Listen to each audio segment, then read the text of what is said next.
کیا آپ نے کبھی سنا ہے کہ کسی بادشاہ نے کسی دریا کو حکم دیا ہو؟ حضرت عمر ابن خطاب رضی اللہ عنہ کے زمانے میں دریائے نیل سوکھ گیا۔ مصر کے گورنر حضرت عمرو بن عاص تھے۔ مصر کے لوگوں نے آ کر حضرت عمرو بن عاص کی خدمت میں عرض کیا کہ پچھلے دور میں جب بھی دریائے نیل سوکھتا اور ہر سال سوکھ جایا کرتا تھا، پانی کی سطح کم ہو جاتی، تو مصر کے لوگ ایک لڑکی کو جو کنواری ہوتی سجاتے سنوارتے دلہن کی طرح بنا کر دریائے نیل میں ڈال دیتے۔ وہ لڑکی دریائے نیل میں تڑپ تڑپ کر مر جاتی اور پانی کی سطح خود بخود بلند ہو جاتی۔ اس میں شیطان کی کوئی چال تھی جس کے ذریعے شیطان لوگوں کے عقیدے کے ذریعے کھیلا کرتا، اور ہر سال ایک معصوم لڑکی شیطان کی اس چال کی بھینٹ چڑھ جاتی تھی۔ مصر کے لوگوں نے اس وقت کے گورنر عمرو بن عاص سے اجازت چاہی کہ آپ ہمیں اجازت دیں کہ ہم ایک لڑکی کو دریائے نیل میں ڈال دیں۔ حضرت عمرو بن عاص نے فرمایا، اسلام اس ظلم کی اجازت ہرگز نہیں دیتا، اب یہ رسم دوبارہ کبھی نہیں کی جائے گی۔ لیکن لوگ بڑے پریشان، حضرت عمرو بن عاص بھی پریشان ہوئے۔ آپ نے خلیفہ وقت حضرت عمر ابن خطاب کے پاس ایک خط لکھ کر بھیجا کہ مصر میں یہ رسم صدیوں سے چلی آ رہی ہے، اور مصر کے لوگ جب تک دریا میں لڑکی نہیں ڈالتے، دریائے نیل کے پانی کی سطح کم ہونا شروع ہو جاتی ہے، تو اب کیا کیا جائے؟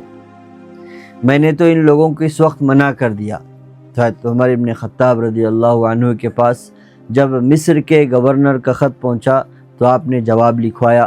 ایک جواب عمرو بن عاص کے نام تھا کہ آپ نے جو کیا وہ صحیح کیا، اسلام اس ظلم اور جرم کی اجازت ہرگز نہیں دیتا۔ ساتھ ہی ساتھ حضرت عمر ابن خطاب نے دوسرا خط لکھا دریائے نیل کے نام، اور مصر کے گورنر عمرو بن عاص کو حکم دیا کہ یہ خط جو میں نے نیل کے نام لکھا ہے، یہ لے جا کر دریائے نیل میں ڈال دینا۔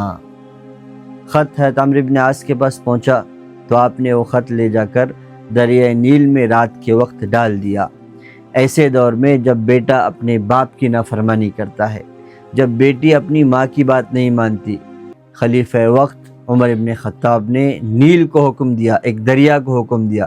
اس خط میں لکھا تھا کہ اے نیل، اگر تو اپنی مرضی سے بہتا ہے تو تیرے بہنے کی مجھے کوئی ضرورت نہیں، لیکن اگر تو اللہ کے حکم سے بہتا ہے تو میں تجھے حکم دیتا ہوں کہ تو اللہ کے حکم سے بہنا شروع ہو جا۔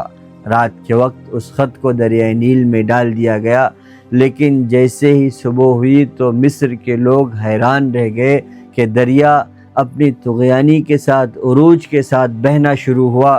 وہ دن تھا اور آج کا دن کہ دریائے نیل کبھی نہیں سوکھا۔ یہ تھی حضرت عمر ابن خطاب کے ایک خط کی طاقت۔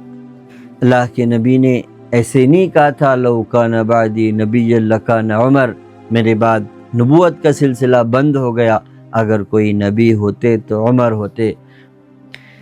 حضرت عمر ابن خطاب کا یہ خط ایک معجزے سے کم نہیں تھا۔